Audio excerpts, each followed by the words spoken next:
30해를 살아온 내 집 현관 앞에서 나는 가방 하나를 든 채 서 있었습니다.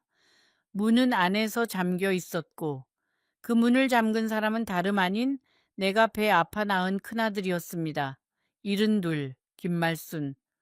그게 그날 아침 내 이름이었습니다. 나는 지금도 그 새벽의 공기를 잊지 못합니다. 손끝이 저릿할 만큼 차가웠던 바람, 입김이 하얗게 올라가던 조용한 골목, 그리고 문 안쪽에서 들려오던 며느리의 낮은 목소리. 어머니, 이제 저희도 저희 삶이 있잖아요. 그 한마디에 다리에 힘이 풀렸습니다. 30년을 그 집에서 살았는데, 그 집 기둥을 세운 돈이 누구 돈이었는데, 그 한마디에 나는 그 집의 남이 되어 있었습니다. 사람들은 자식 농사가 제일 어렵다고 합니다. 그런데 나는 농사라는 말조차 사치라고 느꼈습니다. 농사는 거두는 때라도 있지 않습니까? 자식이라는 건 평생을 심고, 평생을 물주고, 평생을 허리 굽혀 돌보아도 거두는 날이 끝내 오지 않는 경우가 허다하지요.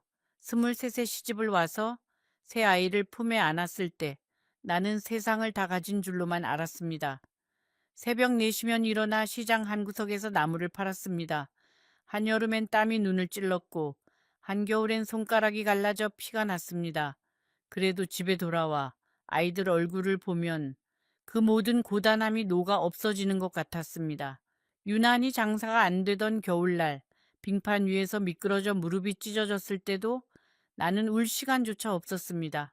집에서 아이들이 엄마를 기다리고 있었으니까네요. 그날 밤 부엌에서 몰래 상처를 닦으며 울고 있었을 때 10살도 안 된 큰아들 재석이가 문틈으로 그 모습을 보고 있었다는 사실을 나는 한참 뒤에야 알게 되었습니다. 그 어린아이가 어머니의 등을 가슴에 새겼다던 그 밤, 그 아이가 훗날 어머니를 문 밖으로 내보내는 손이 되리라고 그때 누가 짐작이나 했겠습니까? 그 시절 시장에는 나 같은 아주머니들이 수십 명이나 있었습니다. 저마다의 사연을 가진 여자들이었습니다.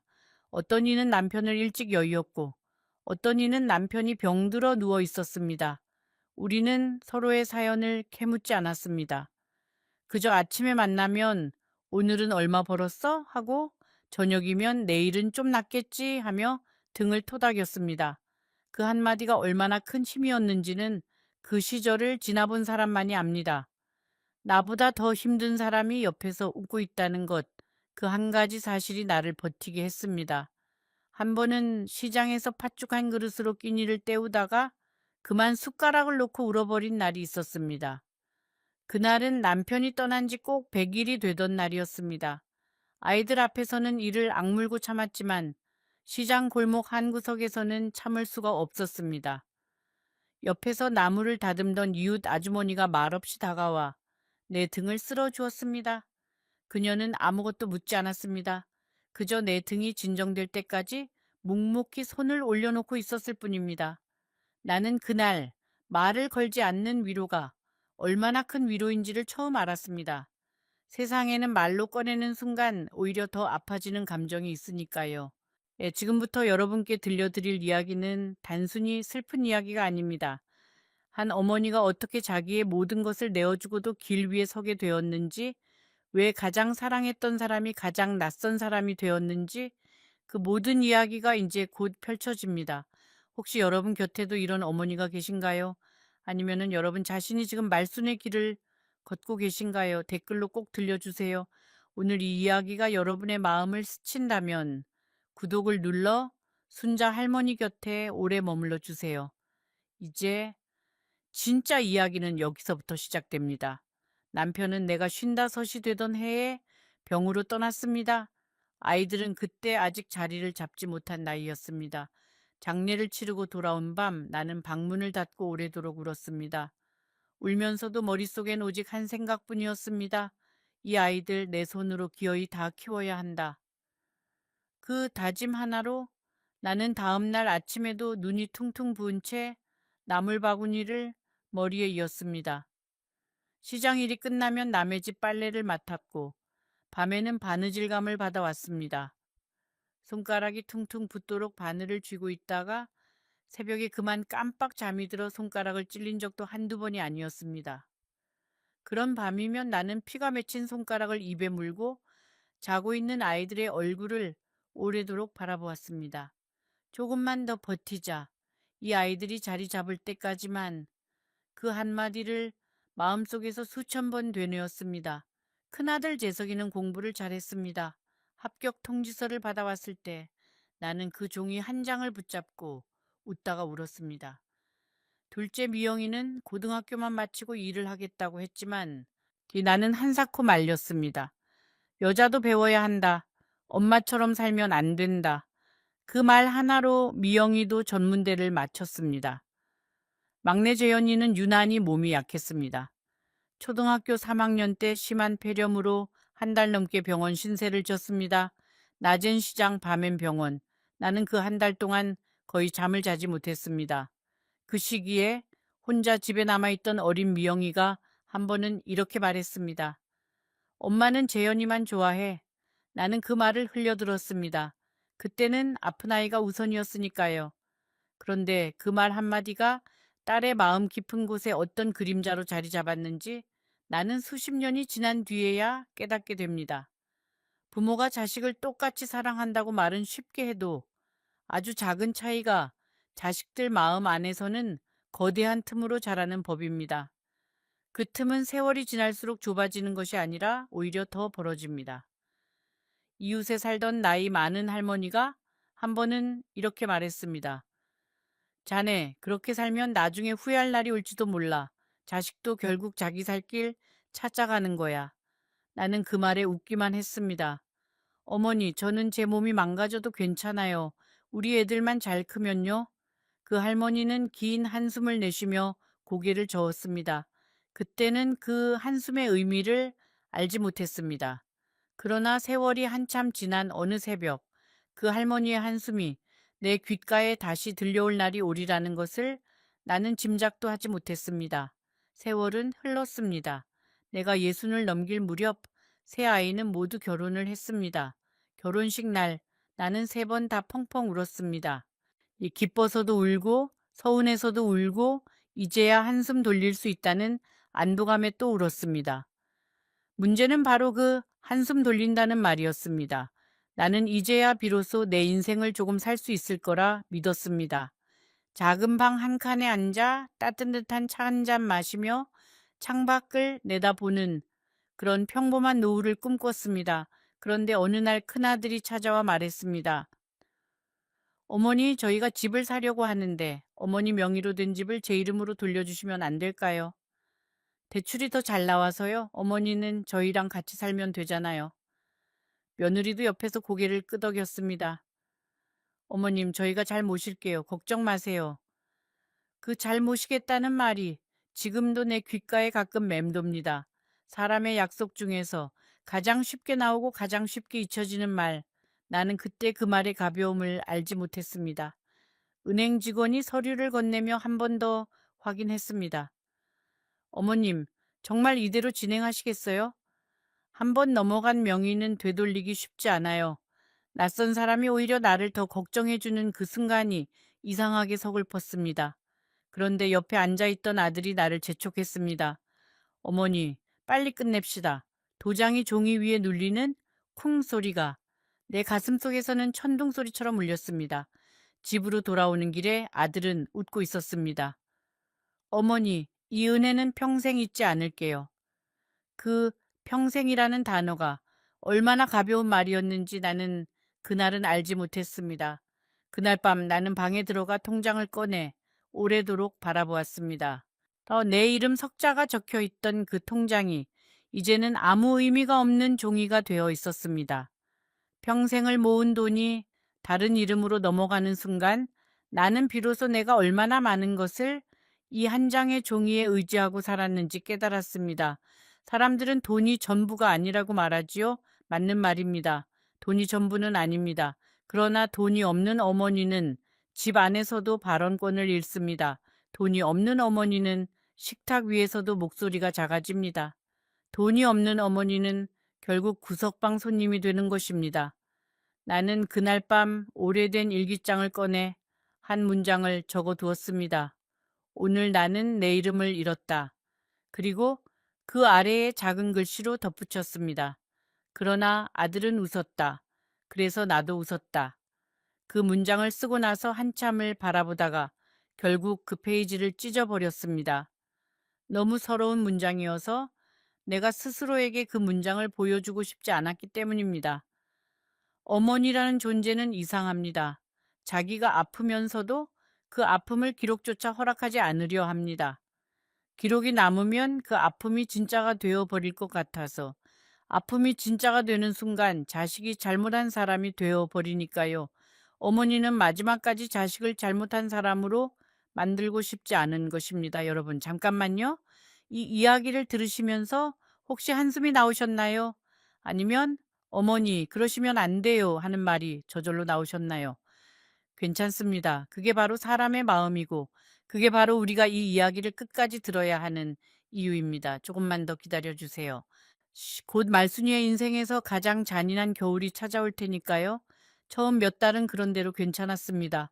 나는 아침 일찍 일어나 밥을 짓고 빨래를 개고 손자를 유치원에 데려다 주었습니다. 힘들다는 말은 한 번도 꺼내지 않았습니다. 오히려 내가 아직 쓸모 있는 사람이라는 사실이 기뻤습니다. 며느리가 좋아한다던 참기름을 시장에서 구해오기도 했고, 손자 옷을 손수 바느질에 만들어주기도 했습니다.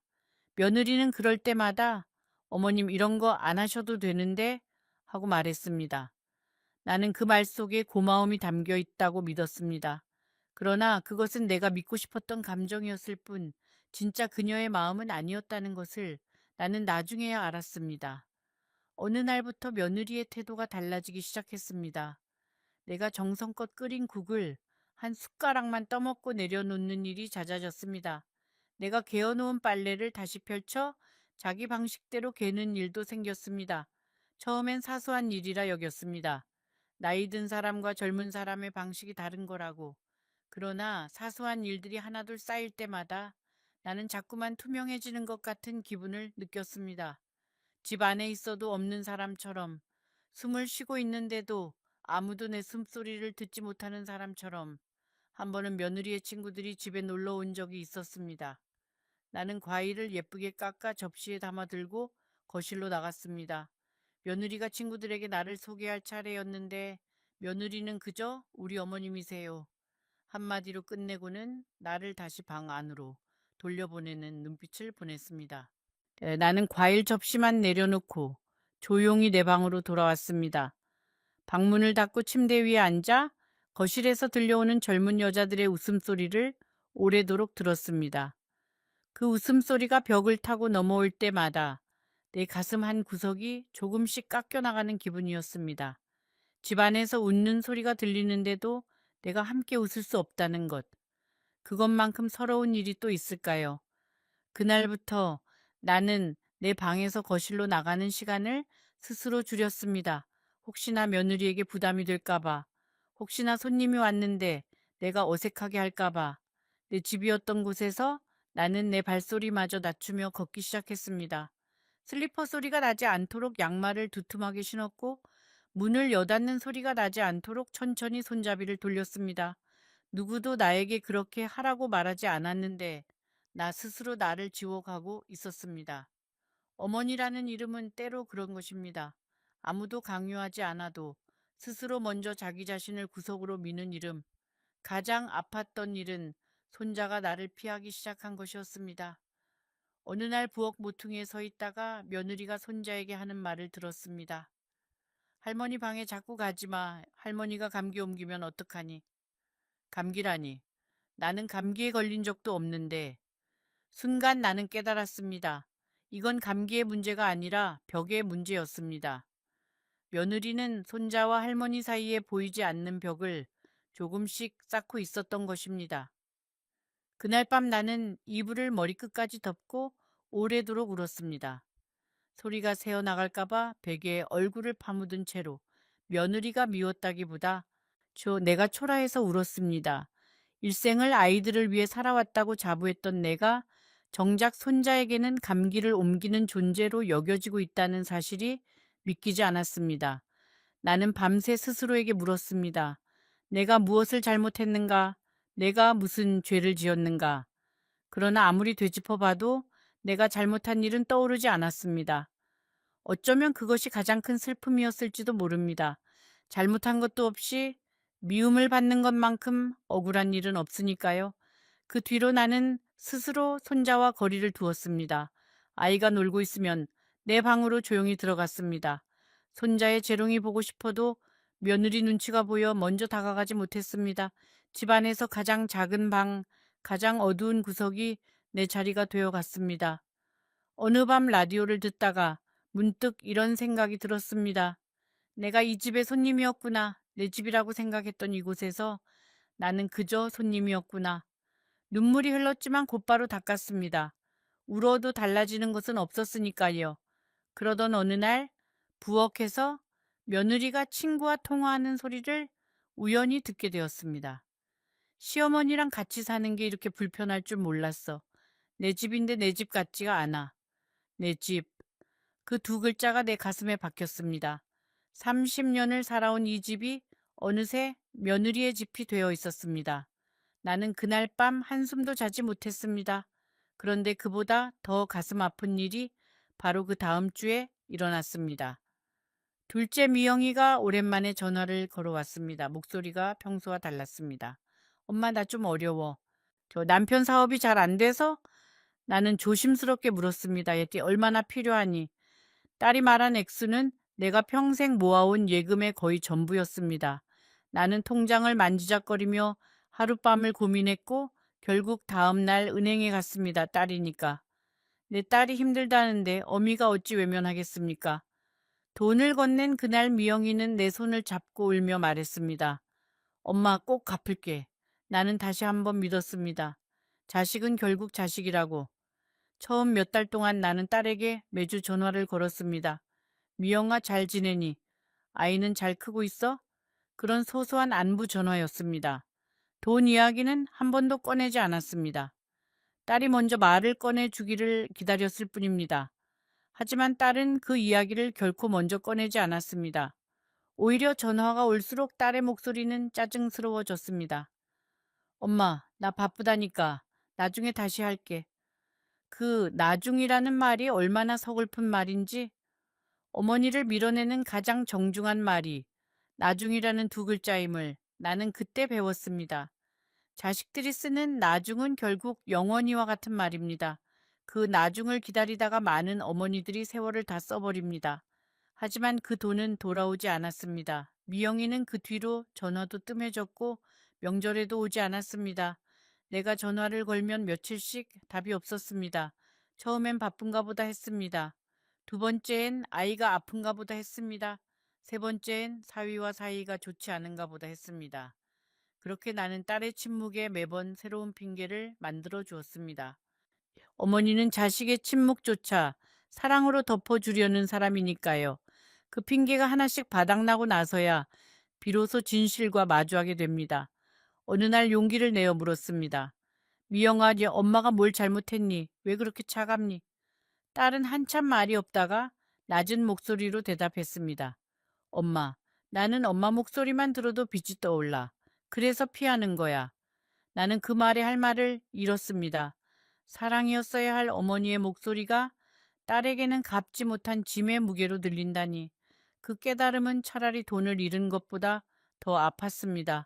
그 돈은 다시 벌 수도 있었지만 그 말은 두 번 다시 주워 담을 수 없는 것이었으니까요.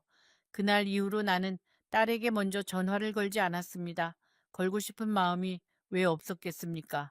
매일 밤 전화기를 만지작거렸습니다. 그저 목소리만 듣고 끊으면 어떨까? 아이는 잘 크고 있는지 한마디만 물으면 어떨까? 그러다가도 딸의 마지막 말이 귓가에 맴돌면 나는 다시 전화기를 내려놓았습니다. 어머니에게 가장 큰 벌은 자식에게서 미움을 받는 일이 아닙니다. 어머니에게 가장 큰 벌은 자식이 자기 때문에 괴로워하고 있다는 사실을 알면서도 아무것도 해줄 수 없다는 것입니다. 미영이가 내 목소리 때문에 괴로워한다면 내가 할 수 있는 가장 큰 사랑은 목소리를 내지 않는 것이었습니다. 그런데 이상하지요.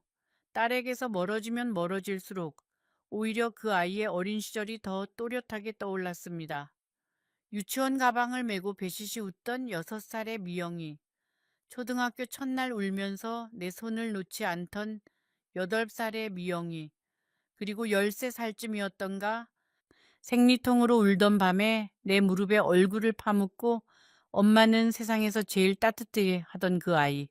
그 아이가 이제는 내 목소리를 비주로 기억한다니. 사람의 마음이라는 것은 왜 이렇게 잔인하게 변하는 것일까요? 아니, 어쩌면 마음이 변한 게 아니라 삶이 너무 무거워서 그 마음을 들고 다닐 수가 없었던 것인지도 모릅니다. 막내 재현이는 또 달랐습니다. 결혼한 지 얼마 안 돼요. 말했습니다. 엄마, 작은 가게라도 차리면 성공할 자신 있어. 나는 남은 돈을 털어 막내에게 주었습니다. 막내는 정말 작은 분식집을 열었습니다. 처음엔 제법 잘 되는 듯 했는데 1년도 안 되어 가게는 문을 닫았습니다. 막내는 그 뒤로 나를 피했습니다. 어머니 얼굴을 볼 면목이 없다는 이유였습니다. 나는 막내의 그 면목 없음이 이해되면서도 야속했습니다. 면목이 없다는 것은 결국 자기 자존심을 지키겠다는 말이니까요. 어머니의 마음보다 자기 자존심이 먼저인 자식, 그것이 막내의 선택이었습니다. 나는 그 아이가 몸이 약해서 더 애틋하게 품었던 세월이 무색해졌습니다. 어쩌면 내가 너무 많이 품어주었기에 그 아이가 어머니 앞에서 초라한 자기를 보이는 것에 익숙하지 않은 어른으로 자란 것인지도 모릅니다. 사랑이 지나치면 어떤 아이에게는 오히려 족쇄가 됩니다. 어머니 앞에서 완벽하지 않으면 안 된다는 족쇄. 그래서 실패한 아이일수록 어머니에게서 더 멀어지는 것입니다. 한 번은 손주를 보려고 막내 집을 찾아갔습니다. 작은 며느리는 문을 반만 열고 말했습니다. 어머님, 애가 낮잠 자서요. 그 다음에 오세요. 그러고는 문을 조용히 닫았습니다. 나는 한참을 그 문 앞에 서 있다가 준비해온 과일 봉지를 문 앞에 놓아둔 채 발길을 돌렸습니다. 돌아오는 버스 안에서 창에 비친 내 얼굴이 낯설었습니다. 저 사람이 정말 나인가? 자식을 위해 평생을 바쳤다던 그 여자가 정말 저 초라한 얼굴의 할머니인가? 여러분, 한 가지 여쭙고 싶습니다. 부모의 사랑은 어디까지여야 할까요? 주어도 주어도 또 주어야만 하는 것일까요? 아니면 어느 순간엔 나도 이제 지쳤다고 말할 수 있어야 하는 것일까요? 댓글로 여러분의 솔직한 생각을 들려주세요. 말순이만의 이야기가 아닙니다. 어쩌면 여러분이 알고 있는 어느 어머니의 이야기이기도 할 테니까요. 그날은 유난히 추운 날이었습니다. 나는 부엌에서 저녁을 준비하고 있었습니다. 큰아들이 퇴근해 들어왔고 며느리가 먼저 말을 꺼냈습니다. 여보, 오늘 어머님 앞에서 말씀드리자. 나는 칼을 도마 위에 조용히 내려놓았습니다. 무언가 큰일이 오고 있다는 것을 어머니의 직감으로 알 수 있었습니다. 아들이 머뭇거리다 입을 열었습니다. 어머니, 저희가 이사를 가려고 해요. 아이도 크고 집도 좁고 그래서 어머니는 어머니 동생 집으로 잠깐 가 계시면 어떨까 해서요.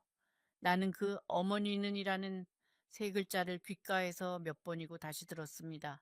저희와 어머니는 사이에 그어진 그 선, 아들은 그 한 문장으로 이미 나를 우리가 아닌 타인으로 분류하고 있었습니다. 며느리는 바닥만 내려다보고 있었습니다. 좋은 그 침묵이 어떤 항변보다 더 분명한 대답이었습니다. 내가 장만한 집, 내가 도장을 찍어 아들 이름으로 돌려준 그 집, 그 집에서 내가 잠깐 나가야 한다는 말, 잠깐이라는 말이 얼마나 긴 시간을 뜻하는지 나는 그 자리에서 본능적으로 알았습니다. 나는 아무 말도 하지 않았습니다. 화를 내지도 울지도 않았습니다. 그저 천천히 앞치마를 벗고 방으로 들어갔습니다. 방문을 닫고 앉아서 오래된 사진첩을 꺼냈습니다. 아이들이 어릴 때 찍은 사진, 남편과 함께 찍은 낡은 흑백 사진. 나는 나아지게 혼잣말을 했습니다. 여보, 내가 잘못 살았나 봐요. 사진 속에 우리는 젊었고 아이들은 모두 웃고 있었습니다. 그 웃음들을 바라보며 문득 이런 생각이 들었습니다.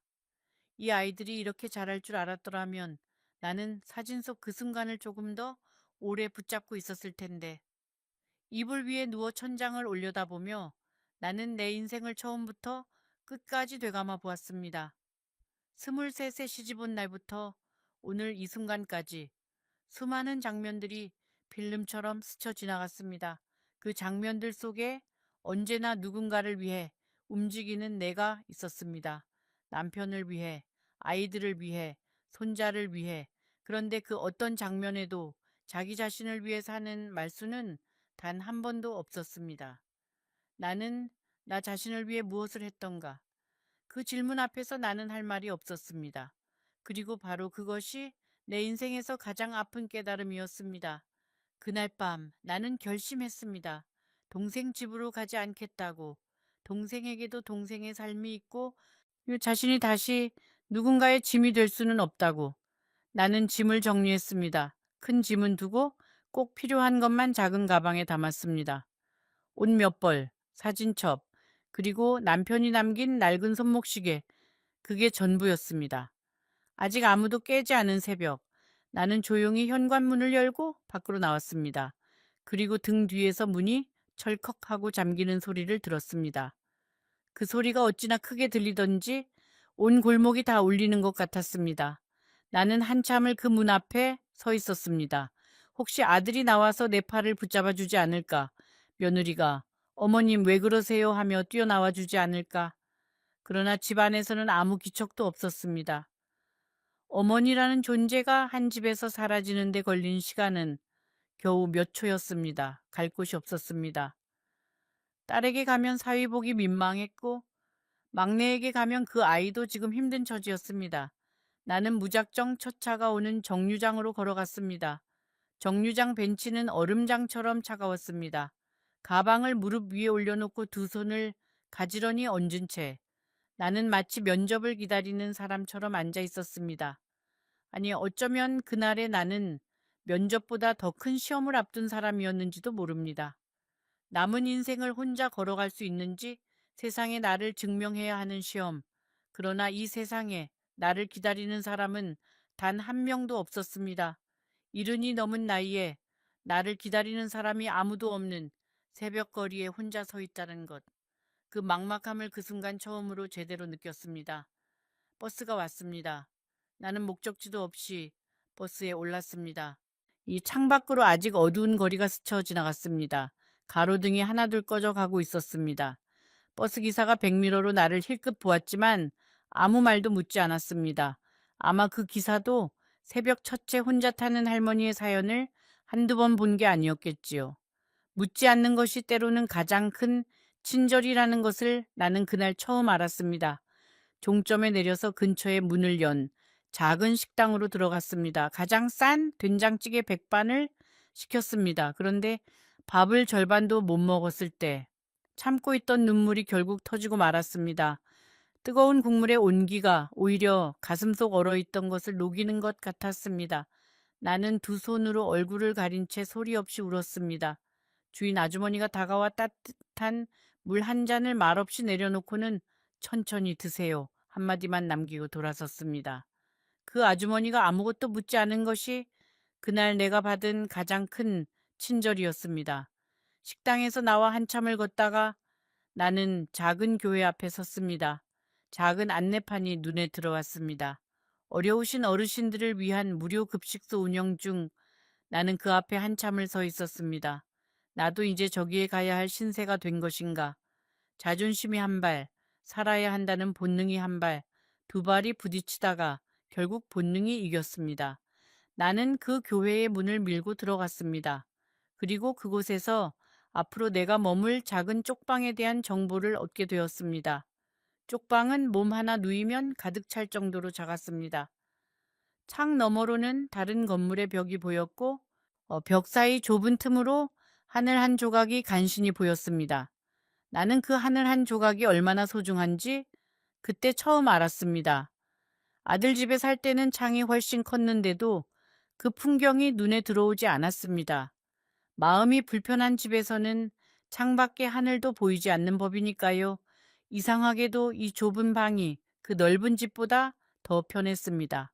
누구의 눈치도 보지 않아도 된다는 것.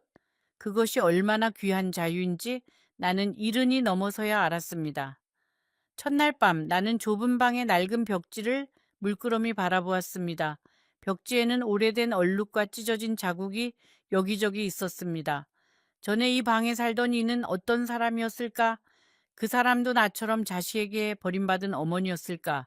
아니면 평생을 홀로 살아온 외로운 아버지였을까?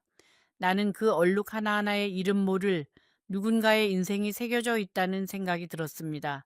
이 방은 슬픈 반기지만 그렇다고 외로운 방은 아니었습니다.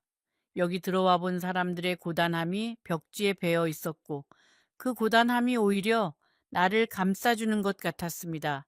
세상에는 이런 방도 있습니다. 빈 공간이 오히려 위로가 되는 방. 나는 가방에서 남편의 낡은 손목 시계를 꺼내 작은 창틀 위에 올려놓았습니다. 시계는 오래전에 멈춰 있었습니다. 남편이 떠나던 날 이후로 태엽을 감지 않았으니까요. 그런데 그날 밤 나는 손을 뻗어 그 시계의 태엽을 감았습니다.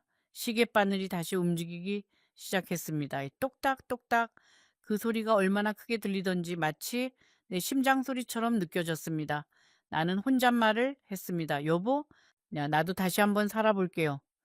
이 좁은 방에서 나의 두 번째 인생이 시작되고 있었습니다. 쪽방 이웃들은 대부분 나와 비슷한 사연을 가진 노인들이었습니다.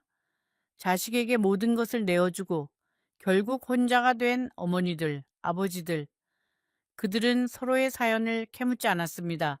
아침에 만나면 잘 주무셨어요? 하고 저녁이면 오늘 하루 수고하셨어요? 하고 그 짧은 인사말이 얼마나 따뜻한 것인지 나는 그때 처음 알았습니다. 옆방의 박씨 할머니는 젊은 시절에 남편과 일찍 헤어지고 딸 하나를 혼자 키웠다고 했습니다. 그 딸이 결혼해 외국으로 떠난 후로는 1년에 한 번 연락이 올까 말까 한다고 했습니다. 그래도 우리 딸은 나쁘게 군 건 아니에요. 그저 자기 삶이 바빠서 그런 거지. 박씨 할머니는 늘 그렇게 말했습니다. 어머니들은 어쩌면 마지막까지 자식을 변호하는 사람들인지도 모릅니다. 세상 누구도 자식을 미워할 수 있지만 어머니만큼은 그렇게 되지 못하는 법이니까요. 정씨 할아버지는 건설 현장에서 일하다 허리를 다쳐 지팡이를 짚고 다녔습니다. 아들 둘이 있었지만 모두 아버지를 외면한 지 오래라고 했습니다. 어느 날 내가 뜨거운 김치국밥 한 그릇을 건네자 할아버지는 한참을 말없이 먹다가 조용히 말했습니다. 할머니, 이 국밥이 내 평생 먹어본 국밥 중에 제일 맛있소. 그 말에 나는 가슴이 저릿했습니다. 그가 말한 맛은 국밥의 맛이 아니라 오랫동안 느껴보지 못했던 누군가가 나를 생각해주는 마음의 맛이었을 것입니다. 그날 이후로 정씨 할아버지는 종종 내 방 앞에 뭔가를 두고 갔습니다. 어떤 날은 사과 한 알, 어떤 날은 삶은 달걀 2개. 말없이 두고 가서는 다음 날 아침에 복대서 마주치면 그저 허허 하고 웃기만 했습니다. 할아버지는 말주변이 없는 분이었습니다. 그런데 말주변이 없는 사람의 마음이 때로는 더 깊은 법입니다. 말 많은 사람은 말로 마음을 전하지만 말 없는 사람은 자기 온 시간을 들여 마음을 전합니다. 사과 하나를 사기 위해 지팡이를 짚고 시장까지 다녀오는 그 긴 걸음이 말보다 훨씬 무거운 고백이라는 것을 나는 그때 배웠습니다. 옆방의 박씨 할머니와는 서로의 외로움을 가장 가까이에서 나누는 사이가 되었습니다. 어느 밤 박씨 할머니가 내 방문을 두드렸습니다. 손에는 낡은 사진 한 장이 들려 있었습니다. 말순 언니, 이거 우리 딸 어릴 때 사진이에요. 한 번도 누구한테 보여준 적이 없는데 오늘은 이상하게 보여주고 싶어서. 사진 속의 여자아이는 환하게 웃고 있었습니다. 나는 그 사진을 두 손으로 받아들고 오래도록 바라보았습니다. 예쁘네요. 눈매가 할머니를 닮았어요. 박씨 할머니는 조용히 웃었습니다. 그래요. 다들 제 아빠 닮았다고 했는데 그 웃음 끝에 할머니의 눈에서 눈물이 한 방울 떨어졌습니다. 나는 아무 말도 하지 않고 그저 그 사진을 함께 바라보았습니다. 한 번은 내가 심한 감기에 걸려 며칠을 앓은 적이 있었습니다.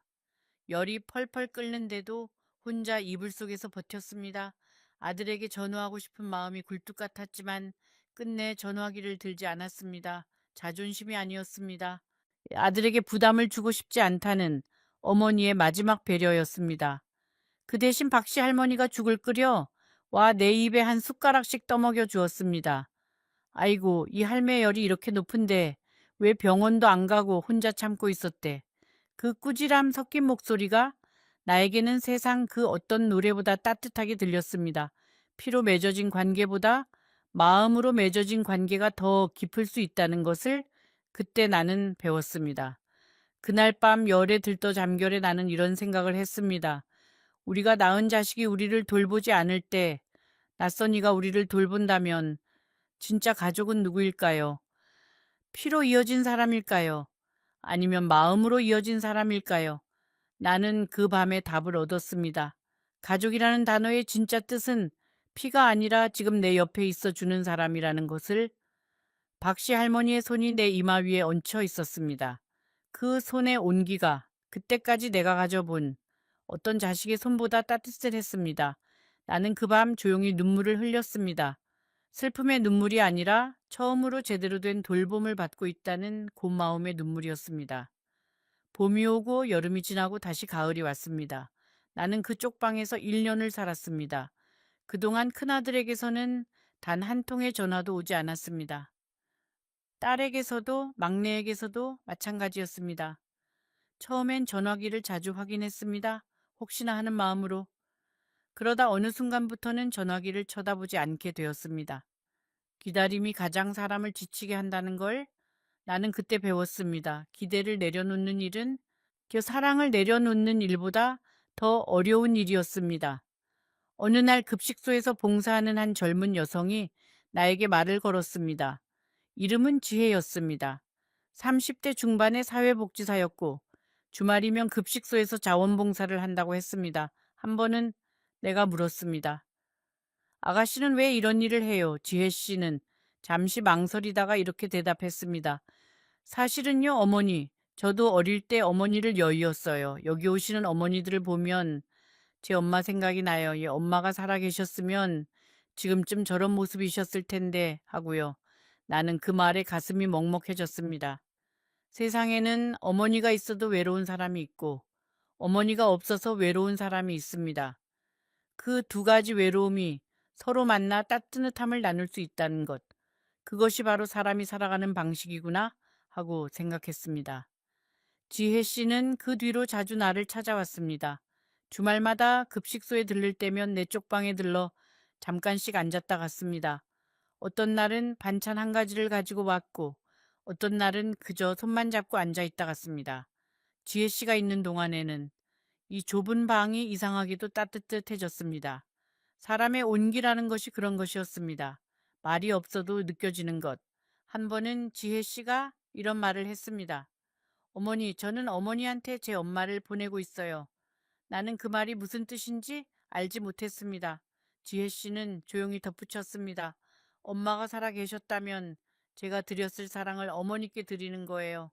엄마는 받지 못했지만 어머니는 받아주실 수 있잖아요. 나는 그 말을 듣고 오랫동안 아무 말도 하지 못했습니다. 그날 밤 나는 혼자 누워 생각했습니다. 내가 자식들에게 주고 싶었던 사랑은 결국 다른 누군가에게 가 있었구나. 그리고 내가 받지 못한 자식들의 사랑은 지혜 씨 같은 사람에게서 온 것이었구나. 사랑은 이렇게 돌고 도는 것이었습니다. 내가 준 사랑은 엉뚱한 곳에서 다시 돌아왔고, 내가 받지 못한 사랑은 또 다른 엉뚱한 곳으로 흘러갔습니다.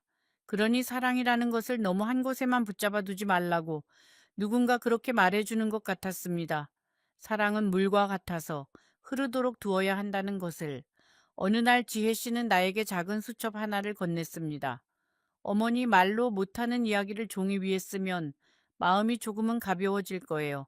나는 학교를 제대로 다니지 못해 글씨도 삐뚤빼뚤했지만 어느 밤 잠이 오지 않아 결국 그 수첩을 펼쳤습니다.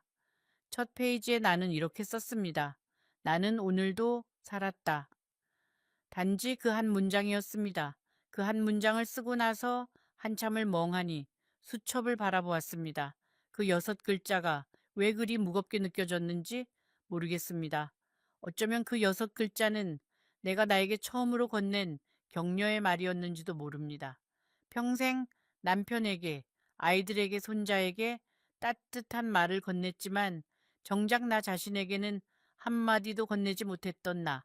그런 내가 처음으로 나에게 살았다고 말해준 순간, 그 순간이 내 인생에서 가장 조용하지만 가장 큰 혁명이었습니다. 살았다. 오늘도 살았다.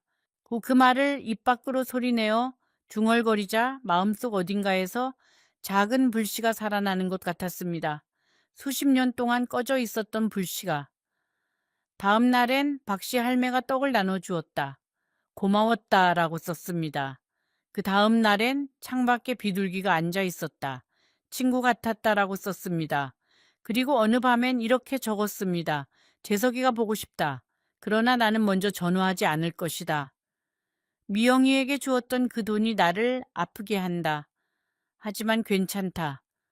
재현이 어디에 있든 잘 살아라. 그것이 엄마의 마지막 바람이다.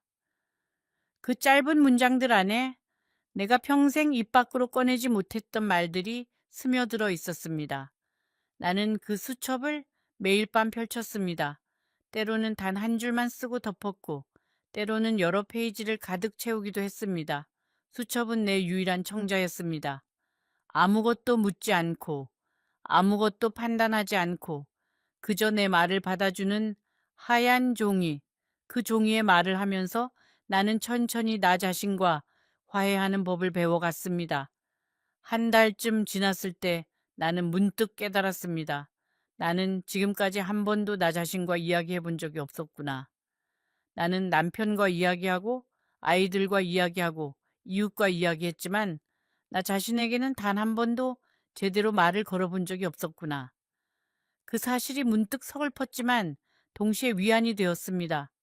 아직 늦지 않았으니까요. 지혜 씨는 나를 설득해 작은 모임에 데리고 갔습니다. 비슷한 처지에 어르신 10명쯤이 모여 있었습니다. 그들은 각자의 이야기를 조심스럽게 꺼냈습니다. 한 할아버지가 말했습니다. 나는 아들에게 집을 주고 사업 미천까지 대줬어요. 그런데 사업이 망하니까 아들이 나를 더 미워하더라고요. 자기 인생이 망가진 게 내 탓인 것처럼. 또 다른 할머니가 말했습니다. 나는 자식이 셋이나 있는데 명절에 전화 한 통 받기가 하늘의 별 따기예요. 첫째는 둘째한테 미루고 둘째는 셋째한테 미루고 셋째는 바쁘다고 해요. 셋이 있으면 뭐 하나요? 없는 것만 못해요. 그 말끝은 떨리고 있었습니다. 나는 그 할머니의 손을 조용히 잡아주었습니다. 말은 하지 않았지만 손의 온기가 서로에게 충분한 위로가 되었습니다. 그 방에는 또 한 분의 할머니가 계셨습니다. 마음씨가 맑고 목소리가 작은 분이었습니다. 그녀는 나직이 말했습니다. 저는 평생을 며느리 눈치 보며 살았어요. 며느리가 웃으면 저도 웃고, 며느리가 찌푸리면 저도 찌푸리고, 어느 날 문득 생각해 보니 제가 언제 진짜 제 마음으로 웃었는지 기억이 안 나더라고요. 그 말에 나는 가슴이 내려앉는 것 같았습니다. 나 역시 그런 적이 있었기 때문입니다. 며느리의 표정 하나에 내 하루의 기분이 좌지우지 되던 시절, 아이의 표정 하나에 내 마음이 춤을 추던 시절, 내가 언제 진짜 내 마음으로 웃었는지 나 역시 잘 기억나지 않았습니다. 자식을 낳는 순간부터 어머니의 감정은 자기 것이 아니게 됩니다. 자식의 감정에 맞춰 춤을 추는 인형이 되고 마는 것이지요. 그리고 젊은 편에 속하는 한 할머니가 말했습니다. 저는 그래도 자식 원망은 안 해요. 원망하면 제 마음이 더 무거워지니까요. 자식이 잘못한 만큼 저도 잘못한 게 있겠지. 너니 하고 넘겨요. 그녀의 말을 들으며 어떤 이들은 고개를 끄덕였고 어떤 이들은 고개를 저었습니다. 원망이라는 것이 그렇습니다. 원망하는 것도 힘든 일이지만 원망을 내려놓는 것은 더 힘든 일입니다. 원망을 놓는 순간 마치 자기가 받은 상처까지 놓아버리는 것 같은 기분이 드니까요. 그래서 사람들은 원망을 꼭 붙들고 삽니다. 그 원망이라도 있어야 자기 아픔이 의미가 있는 것 같아서. 마지막으로 여든을 훌쩍 넘긴 한 할아버지가 떨리는 목소리로 입을 열었습니다. 나는 내 자식들을 원망하지 않소.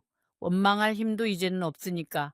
그저 내가 젊었을 때 조금만 더 내 자신을 위해 살았더라면 하는 후회가 남을 뿐이요. 자식이 우리의 전부는 아니요. 자식은 우리 인생의 한 부분일 뿐이지. 방 안에 긴 침묵이 흘렀습니다.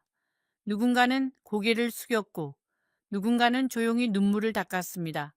그 할아버지의 말이 내 가슴 깊은 곳을 찔렀습니다. 자식이 우리 인생의 한 부분일 뿐이라는 그 말. 나는 그 말을 평생 들어본 적이 없었습니다. 우리 세대의 어머니들은 자식이 곧 인생의 전부라고 배워왔습니다. 자식을 위해 자기 꿈을 접는 것이 당연하다고 배웠고, 자식이 잘 되면 내가 잘 된 것이라고 배웠습니다. 그런데 그 80 넘은 할아버지의 말 한마디가 평생 내가 붙잡고 있던 그 믿음을 흔들었습니다. 자식은 한 부분일 뿐이라니. 그렇다면 나머지 부분은 무엇이었을까요? 나는 그 나머지 부분을 단 한 번도 살지 못한 채 인생의 대부분을 흘려보낸 것이었습니다. 그 사실이 뒤늦게 얼마나 서러웠는지 모릅니다. 그 모임을 다녀오며 나는 깨달았습니다. 이건 나만의 이야기가 아니었구나. 나만 어리석었던 게 아니었구나. 그리고 이 아픔은 말하지 않으면 혼자서 썩어 들어가는 것이었구나. 돌아오는 길에 나는 오랜만에 밤하늘을 올려다보았습니다. 별이 몇 개 반짝이고 있었습니다. 예전에 어린 재현이가 엄마, 저 별 이름이 뭐야? 하고 묻던 목소리가 귓가에 맴돌았습니다. 살아가면서 우리는 얼마나 많은 것들을 놓치고 사는 것일까요? 하늘 한 번 올려다볼 여유도 없이 발밑만 보고 걸어가느라 우리가 놓친 풍경들이 얼마나 많았을까요? 그 모임 이후로 나는 조금씩 달라졌습니다. 여전히 쪽방에 살았지만 표정이 밝아졌습니다. 이웃들에게 반찬을 나누기도 하고 봉사활동에도 조금씩 나갔습니다. 나보다 더 힘든 이웃들을 보며 내 삶에도 아직 할 일이 남아있음을 느꼈습니다. 그러던 어느 날 전혀 예상치 못한 일이 일어났습니다. 큰아들 재석에게서 전화가 온 것입니다. 1년 하고도 몇 달 만이었습니다. 나는 전화기를 한참 바라보다가 겨우 통화 버튼을 눌렀습니다. 여보세요? 저쪽에서 떨리는 목소리가 들렸습니다. 엄마, 저예요.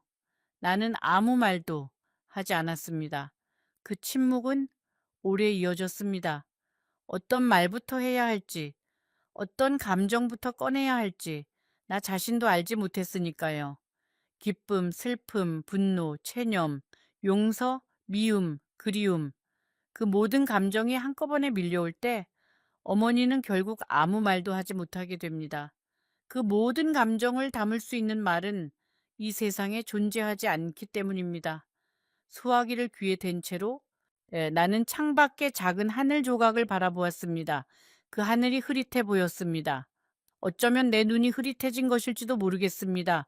나는 숨을 한 번 크게 들이쉬었다가 천천히 내뱉었습니다. 이 한 통의 전화를 기다리며 내가 얼마나 많은 밤을 뒤척였는지. 기다리지 않는 척 했지만 사실은 매일 기다렸다는 것을 아들에게만큼은 들키고 싶지 않았습니다. 어머니라는 자리는 이상한 자리입니다. 기다리면서도 기다리지 않는 척, 그리워하면서도 그리워하지 않는 척, 아프면서도 아프지 않은 척. 어머니는 평생 척을 하며 살아가는 존재입니다. 그런데 그 모든 척과의 밑바닥에는 자식이 어머니를 떠올려 주기를 바라는 아주 작은 기도가 숨어 있습니다. 아들이 머뭇거리다가 입을 열었습니다. 엄마, 제가 이혼했어요. 나는 그 말에 놀라지 않았습니다. 그저 조용히 그래 하고만 대답했습니다. 아들은 이어서 말했습니다. 엄마, 집이 경매로 넘어갔어요. 사업이 잘못돼서 빚이 너무 많아서. 나는 그 순간 오래전 이웃 할머니의 말을 떠올렸습니다. 자네, 나중에 후회할 날이 올지도 몰라. 수십 년을 지나 그 말이 끝내 현실이 되었던 것입니다. 그런데 이상하게도 나는 그 후회 속에서 한 가닥 평온함을 느꼈습니다. 아, 이 긴 이야기의 끝이 드디어 오고 있구나. 그런 생각이 들었습니다. 사람들은 흔히 말합니다. 자식이 잘못되면 부모의 마음도 무너진다고. 그러나 그 말은 아주 오래전 자식을 놓아버리지 못한 어머니들에게나 해당되는 말이었습니다. 이미 한 번 죽음보다 더 큰 이별을 겪어본 어머니에게는 자식의 불행조차 담담하게 다가옵니다. 안쓰러운 마음은 여전히 남아있지만 무너지지는 않습니다. 나는 이미 한 번 무너졌던 사람이기 때문입니다. 한 번 무너져 본 사람은 두 번째 무너짐이 오히려 조용합니다. 슬픔에도 내성이라는 것이 생기는 것일까요? 아니면 슬픔이라는 감정 너머에 더 담담한 무엇인가가 있는 것일까요? 아들의 울음소리가 소화기 너머로 길게 이어졌습니다. 그 울음소리 속에서 나는 묘하게도 어린 시절의 재석이를 떠올렸습니다. 무릎이 까져서 울던 6살의 재석이, 친구에게 맞고 와서 울던 9살의 재석이, 수학 문제가 풀리지 않는다고 울던 13살의 재석이, 지금 전화기 너머에서 울고 있는 사람은 40이 넘은 중년 남자가 아니라 결국 여전히 내 어린 아들이었습니다. 사람은 늙어도 어머니 앞에서는 모두 어린아이로 돌아가는 법이니까요. 그 순간 나는 한 가지 진실을 깨달았습니다. 내가 아들을 문 밖으로 내쳐진 그날, 사실은 아들도 마음속에서 스스로를 벼랑으로 내몰고 있었다는 것을, 어머니를 내보낸 그 순간부터 아들도 함께 무너지기 시작했다는 것을, 사람이 사람에게 상처를 주면 결국 그 상처는 돌아서 자기 자신에게도 꽂힌다는 것을, 나는 아들을 원망하지 않았습니다. 원망할 이유도 원망할 힘도 이제는 없었습니다. 다만 한 가지가 안쓰러웠습니다. 그 아이가 어머니를 내치던 그 순간에 자기 인생도 함께 내치고 있었다는 것을 그 아이는 아마 알지 못했으리라는 것. 나는 그제서야 입을 열었습니다. 재서가, 네, 엄마. 나는 천천히 한 글자씩 말했습니다. 나는 너를 원망하지 않는다. 그런데 말이다. 자식을 위해 모든 것을 내어주고 빈손이 된 사람의 마음을 너는 이해할 수 있겠느냐? 아들은 대답하지 못했습니다. 나는 말을 이었습니다. 엄마는 너를 용서할 수 있다. 그런데 엄마가 용서한다고 해서 네가 저지른 일이 없어지는 건 아니다. 너는 네 인생을 살아라. 엄마도 엄마의 인생을 살련다. 이제 우리는 각자의 길을 가야 할 때가 된 것 같구나. 그리고 나는 조용히 전화를 끊었습니다. 그날 밤 나는 오랜만에 깊은 잠을 잤습니다. 이상하게도 가슴 한편이 가벼워지는 기분이었습니다. 미움도 원망도 기대도 모두 내려놓고 나니 남은 것은 그저 담담한 내 자신뿐이었습니다. 여러분, 이야기가 여기까지 오는 동안 어떤 생각이 드셨나요? 어쩌면 눈시울이 붉어지셨을지도 모르겠습니다. 어쩌면 여러분 자신의 이야기가 떠오르셨을 수도 있습니다. 잠시 후 말순이의 마지막 이야기가 여러분 마음속 오래된 질문에 작은 대답이 될지도 모릅니다. 그 후로 몇 년이 흘렀습니다. 나는 여전히 그 쪽방에 살고 있습니다. 다만 이제는 이웃들과 함께 작은 공동체를 꾸려 살고 있습니다. 서로의 생일을 챙기고 아픈 사람이 있으면 번갈아 돌보고 명절엔 작은 상을 차려 함께 나눠 먹습니다.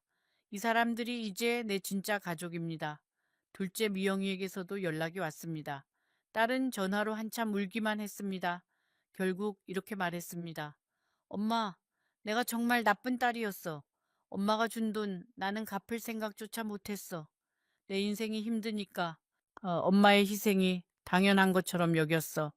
나는 조용히 말했습니다. 미영아, 그 돈은 이미 내 마음에서 떠났다. 다만 한 가지만 부탁하자.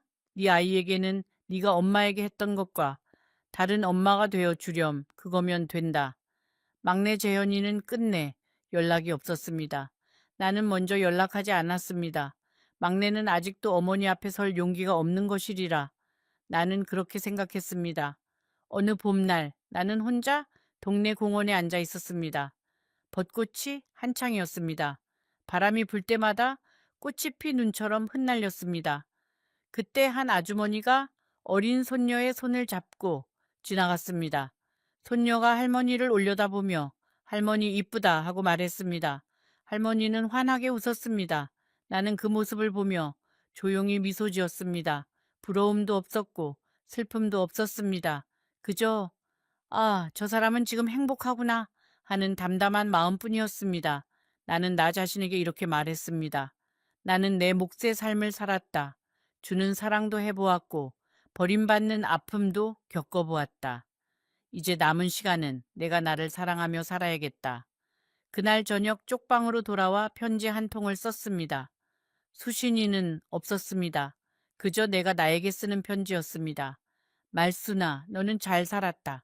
마지막이 이렇게 되었어도 누가 자식들에게 준 사랑은 거짓이 아니었다.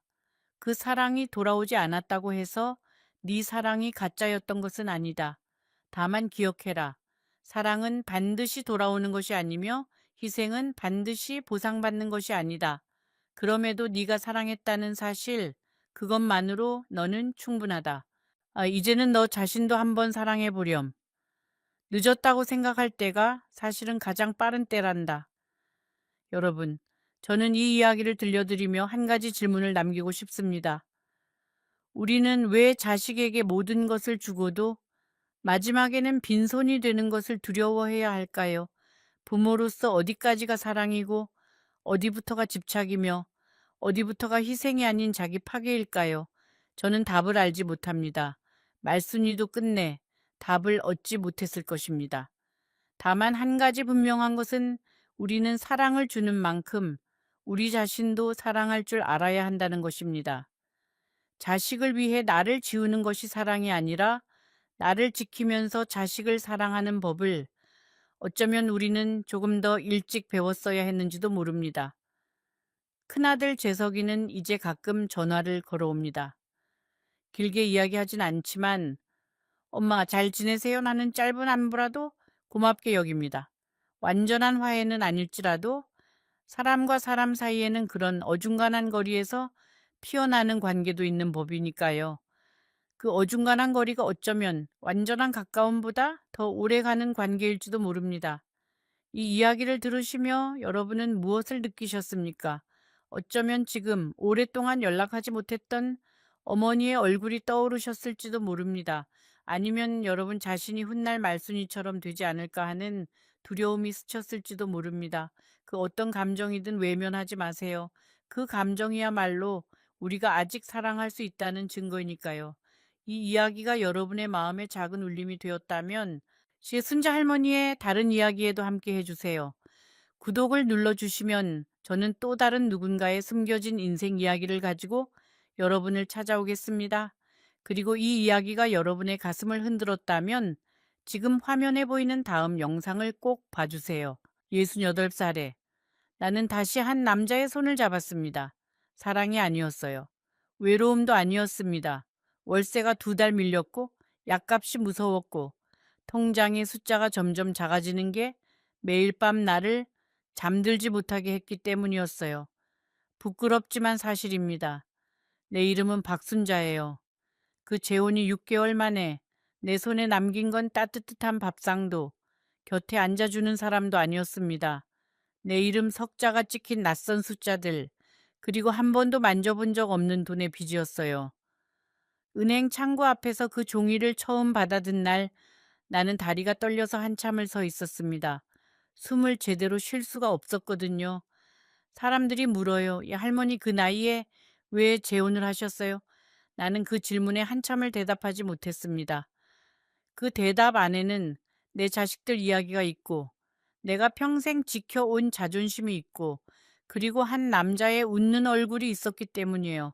그 얼굴이 지금 생각하면 얼마나 무서운 얼굴이었는지. 오늘 나는 이 이야기를 하나도 숨기지 않고 꺼내놓으려고 합니다. 왜냐하면 이 땅에는 나 같은 할머니가, 나 같은 어머니가 한둘이 아니라는 걸 알기 때문이에요. 혹시 지금 이 이야기를 듣고 계시는 분 중에 비슷한 고민을 하는 분이 있다면 내 이야기가 작은 등불이 되었으면 좋겠습니다. 잠시 후 그 남자를 처음 만난 날부터 내가 도장을 찍던 손이 떨리던 그 순간까지, 그리고 6개월 뒤 내가 마주한 그 차가운 현실까지 하나도 빼놓지 않고 들려드릴게요. 혹시 여러분 곁에도 외로움 때문에 잘못된 선택을 할 뻔한 어르신이 계시다면 댓글로 한 말씀 남겨주세요. 나 혼자가 아니라는 위로가 되겠습니다. 그리고 이 순자 할머니의 이야기를 계속 듣고 싶으시다면 구독 한 번만 눌러주세요. 내 남편은 내가 63 되던 해에 떠났습니다. 평생 버스 운전을 하던 사람이었어요. 손이 크고 말수가 적고 화를 낼 줄 모르던 사람. 병이 찾아왔을 때도 내가 걱정할까봐 오래 숨겼습니다. 그 사람이 간 뒤로 3년은 어떻게 살았는지 기억도 나지 않아요. 아침에 눈을 뜨면은 옆자리가 비어 있다는 걸 매번 새로 확인해야 하는 그 고통, 겪어보신 분은 아실 거예요. 아들이 하나, 딸이 하나 있었습니다. 아들은 부산에서 작은 가게를 하고 딸은 서울의 회사에 다녔어요. 둘 다 착한 아이들이지만 착한 것과 곁에 있는 것은 다릅니다. 명절에 오면 반갑고 가고 나면 집이 더 조용해지는 그런 거리였어요. 나는 아이들한테 짐이 되고 싶지 않아서 늘 엄마는 괜찮다, 엄마는 잘 지낸다만 반복했습니다. 남편이 남긴 연금은 생각보다 적었어요. 집은 낡은 빌라 한 칸 전세였고요. 전세금은 해마다 조금씩 올라갔고 나는 통장에서 그 돈을 빼서 채웠습니다. 통장의 숫자는 줄어들기만 했어요. 식당 설거지 자리라도 알아봤지만 나이를 말하면 사장님들은 미안한 얼굴로 고개를 저었습니다. 60 넘은 할머니를 받아주는 곳은 쉽게 나오지 않았어요. 그 무렵이었어요. 동네 복지관 노래 교실에 친구가 나를 억지로 데리고 갔습니다. 나는 노래 같은 건 부르고 싶지 않았어요. 그런데 거기 그 사람이 있었습니다. 이름은 김씨라고 해두지요. 나보다 2살이 많았고 목소리가 부드럽고 웃을 때 눈이 초승달처럼 휘어지는 사람이었어요. 김씨는 자기도 오래전에 부인을 먼저 떠나보냈다고 했습니다. 아들 하나는 미국에 가 있어서 1년에 한 번도 만나기 어렵다고요. 그 말을 할 때 목소리가 살짝 떨렸어요. 나는 그 떨림에 마음이 움직였습니다. 비슷한 처지에 있는 사람끼리 서로 알아보는 그런 게 있잖아요. 적어도 나는 그렇게 믿었습니다. 우리는 노래 교실이 끝나면 근처 국수집에 가곤 했어요. 잔치국수 한 그릇에 단무지 몇 조각. 그 단출한 밥상 앞에서 그 사람은 늘 먼저 지갑을 꺼냈습니다. 순자 씨, 나는 돈은 많지 않지만 이 정도는 내가 내야 남자지요. 그 말이 어쩐지 든든했어요. 남편이 떠난 뒤로 누가 나를 그렇게 챙겨준 적이 없었거든요. 내 자식들한테도 나는 늘 신경 쓰지 않아도 되는 사람이었으니까요. 3달쯤 지났을 때 그 사람이 조심스럽게 말을 꺼냈어요. 순자 씨, 이렇게 따로 사는 것보다 같이 사는 게 어떻겠습니까? 나이 들어서 혼자 있다가 무슨 일 생기면은 아무도 모르지 않습니까? 나는 그 말이 참 현실적이라고 생각했습니다. 뉴스에서 혼자 사시다가 며칠 만에 발견되는 어르신 이야기를 볼 때마다 가슴이 서늘했거든요. 나한테도 그 일이 생기지 말라는 법은 없었으니까요. 나는 딸한테 먼저 전화를 했습니다. 딸은 한참 말이 없더니 이렇게 말했어요. 엄마, 나는 엄마가 행복하면 좋겠어. 그런데 그 사람이 어떤 사람인지는 꼭 제대로 알아봐야 해. 아들은 달랐습니다. 엄마, 그 나이에 무슨 재혼이에요. 사람들이 이상하게 볼 거예요. 그런데 아들은 알고 있었을 거예요. 자기 집에 내가 갈 수 없다는 걸요. 며느리가 나를 얼마나 불편해하는지도요. 며칠을 고민한 끝에 나는 나 자신에게 물었습니다. 순자야, 너 앞으로 10년, 20년을 혼자 버틸 수 있겠니? 대답이 나오지 않았습니다. 그래서 나는 그 사람의 손을 잡았어요. 큰 식은 올리지 않았습니다. 동네 식당에서 딸 내외와 아들 내외, 그리고 그 사람 쪽 지인 몇 분을 모시고 점심을 먹었어요. 그게 내 2번째 결혼식이었습니다. 처음 한 달은 꿈 같았습니다. 아침에 일어나면 누가 옆에 있다는 것, 밥상에 2사람 목쇠 그릇이 놓인다는 것, 저녁에 텔레비전을 같이 본다는 것, 이 작고 평범한 것들이 얼마나 큰 행복인지 몰랐어요. 그 사람은 내 손을 잡고 순자 씨, 이제 외로워하지 맙시다. 내가 있잖아요. 했습니다. 나는 그 말을 온 마음으로 믿었어요. 그런데 2달째로 접어들 무렵부터 작은 균열들이 생기기 시작했습니다. 처음엔 정말 사소했어요. 순자 씨, 내가 지갑을 집에 두고 나왔네요. 오늘 국수값 좀 부탁해도 될까요? 나는 당연히 냈지요. 부부인데 뭐 그런 걸로 따지겠어요. 그런데 오늘 한 번만 이 점점 늘어났어요. 병원에 갔는데 지갑을 안 가져왔다. 친구 상갓집에 부조금이 모자라다. 아들한테 급히 보낼 게 있다. 나는 이상하게 여기지 않았어요. 한 집에 사는 사람끼리 빌려주고 갚고가 어디 있겠어요. 그런데 지금 생각해 보면 빌려달라는 그 말을 쓴 건 언제나 그 사람이었습니다. 마치 언젠가는 돌려줄 것처럼. 그 말 한마디가 얼마나 계산된 말이었는지 나는 너무 뒤늦게 알았어요. 2달째 되던 어느 날 저녁 그 사람이 술을 조금 마시고 들어왔습니다. 평소에는 술을 거의 안 하던 사람이었어요. 식탁에 앉아서 한참을 말없이 있다가 그 사람이 입을 열었습니다. 순자 씨, 나 사실 옛날에 보증을 잘못 써서 빚이 조금 있어요. 이번 달 안에 일부라도 막아야 해요. 안 그러면 내 이름으로 된 집까지 넘어갈 판이에요.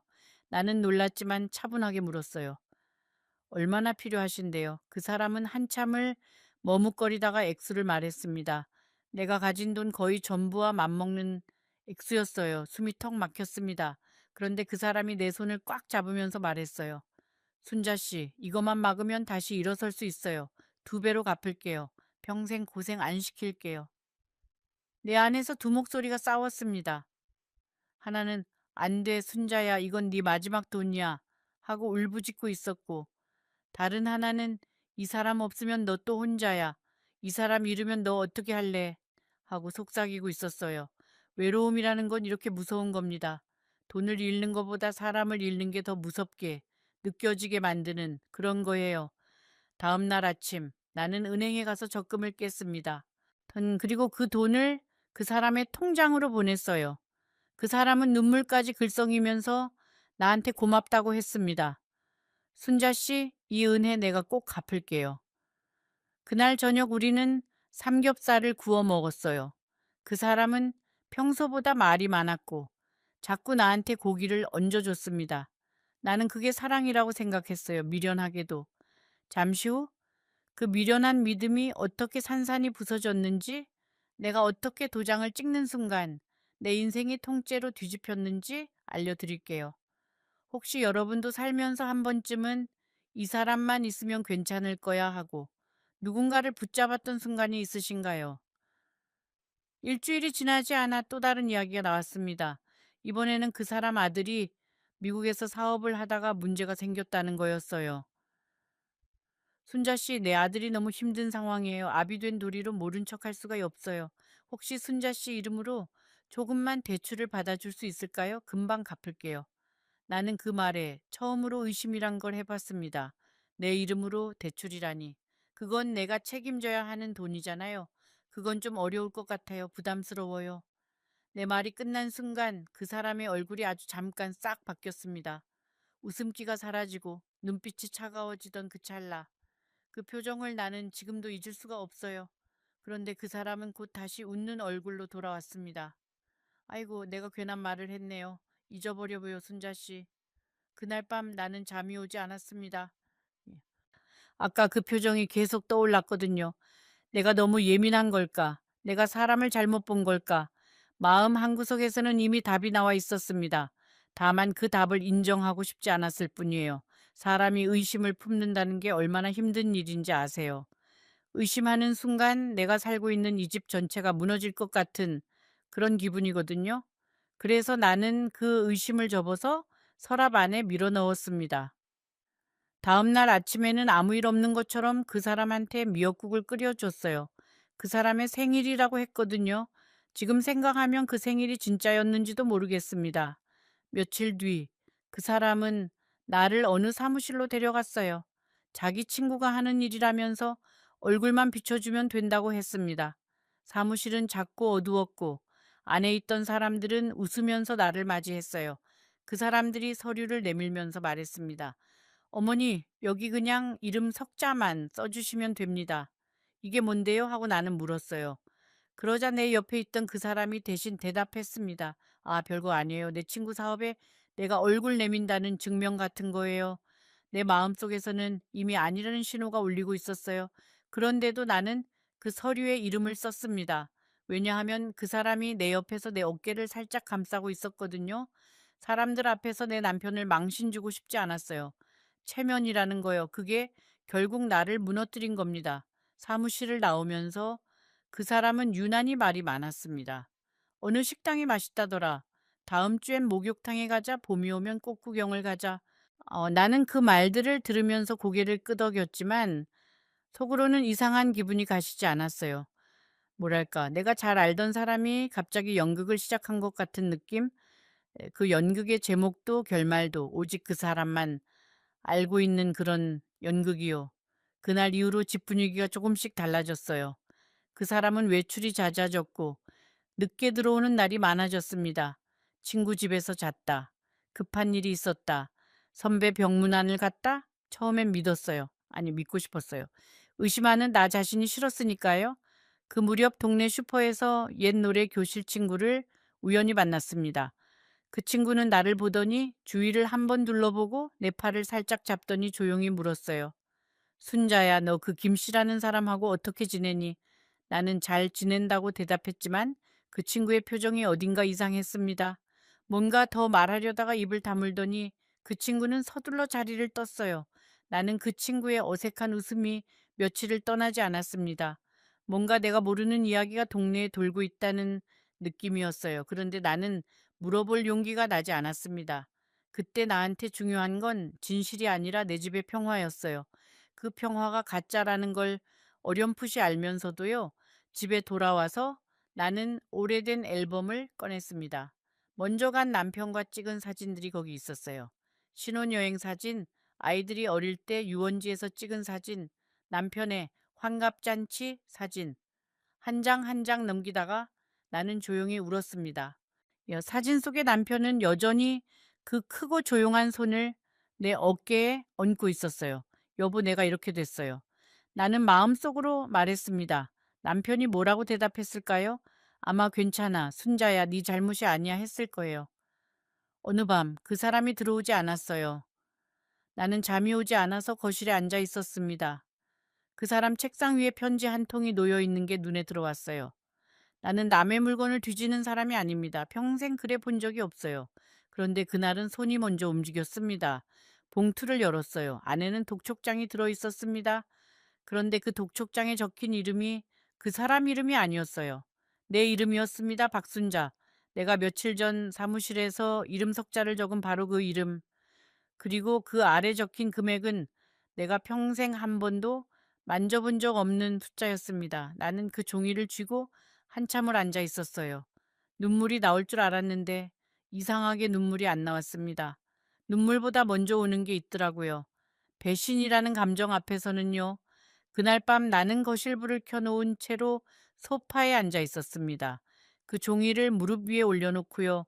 시계의 초침 소리가 그렇게 크게 들린 적은 처음이었어요. 똑똑똑. 그 소리가 마치 내 심장을 하나씩 깎아내는 것 같았습니다. 한 번은 그 종이를 찢어버리고 싶었어요. 찢어서 물에 내려버리면 이 일이 없었던 일이 될 것 같은 그런 어리석은 생각. 그런데 찢지 못했습니다. 그리고 찢는다고 사라지는 게 아니라는 걸 알았으니까요. 나는 결국 그 종이를 도로 봉투에 넣고 식탁 위에 조용히 올려두었습니다. 새벽 3시쯤 나는 외투를 걸치고 집을 나섰어요. 집 안의 공기가 너무 무거워서 숨이 막힐 것 같았거든요. 거리에는 아무도 없었습니다. 가끔 고양이 한 마리가 담벼락 아래를 지나갈 뿐이었어요.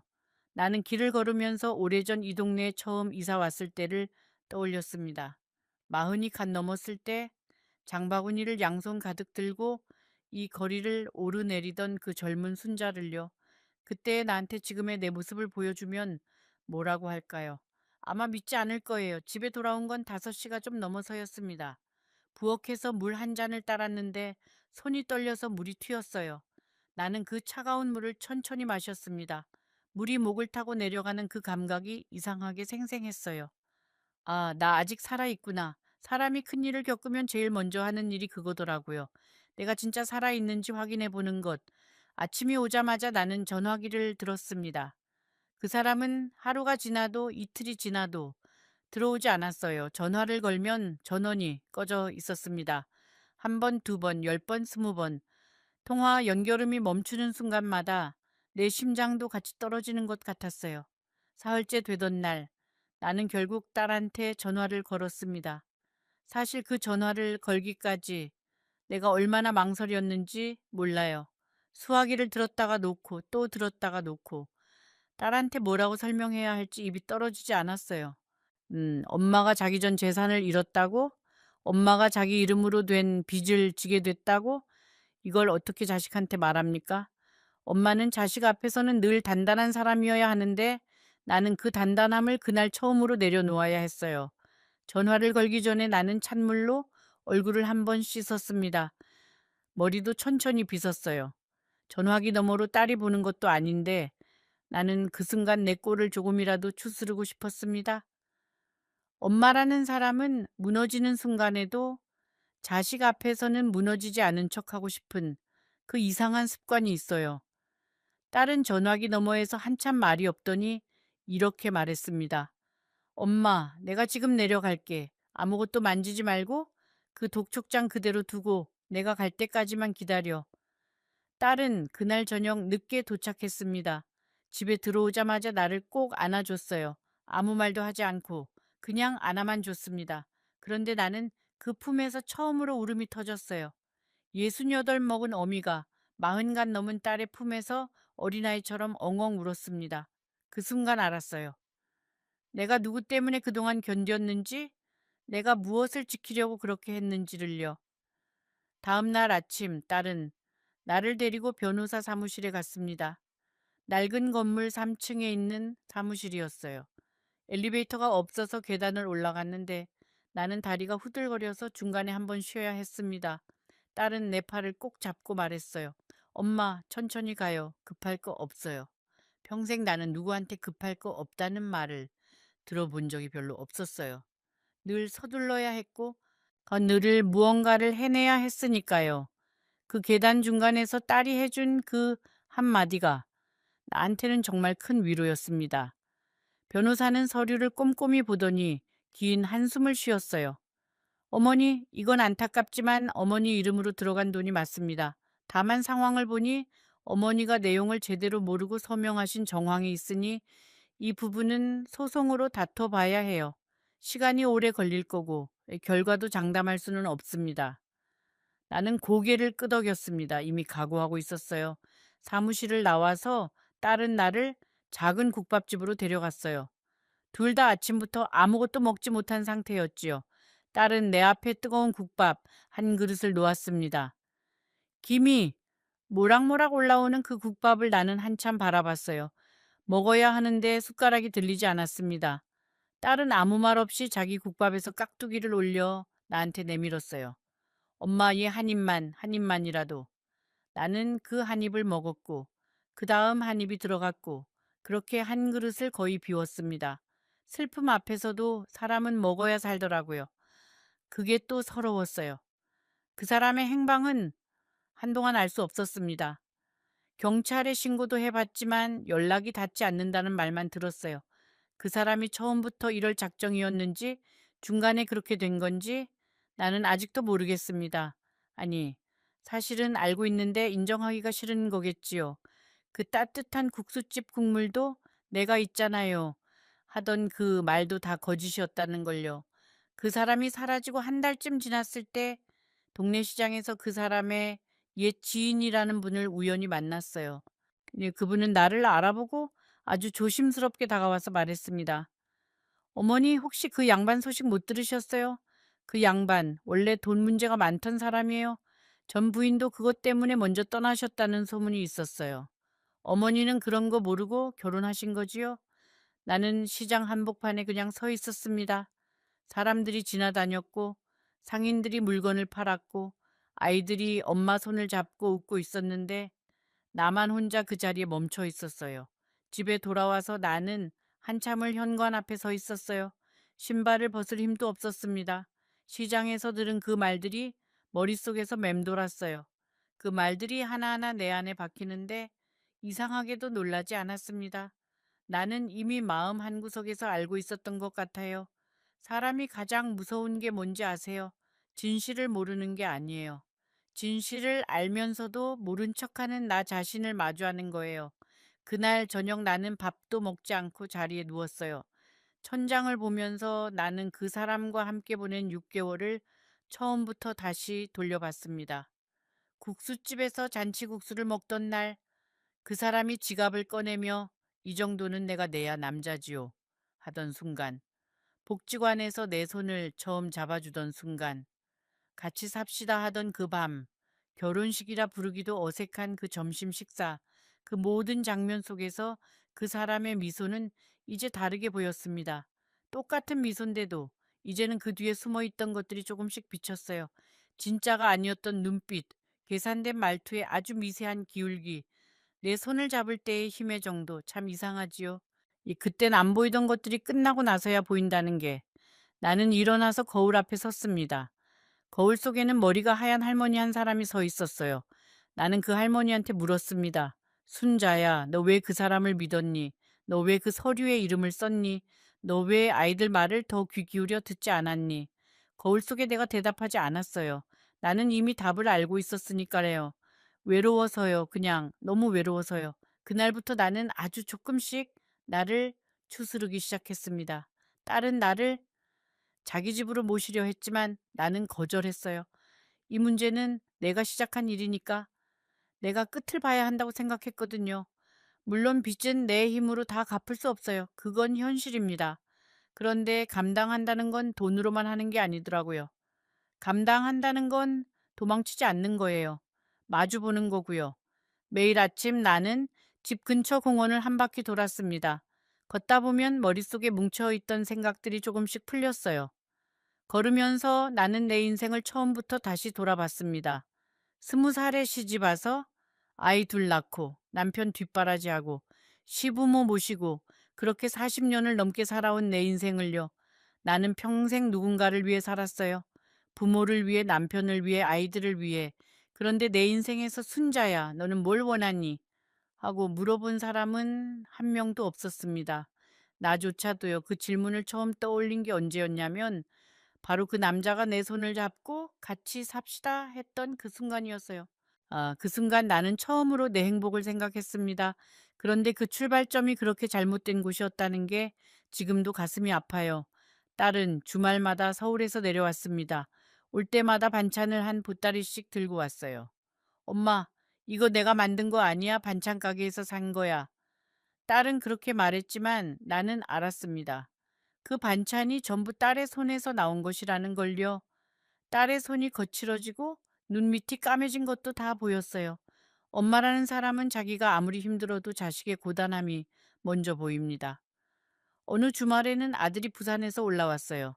내가 오지 말라고 몇 번을 말했는데도 아들은 새벽 기차를 타고 왔습니다.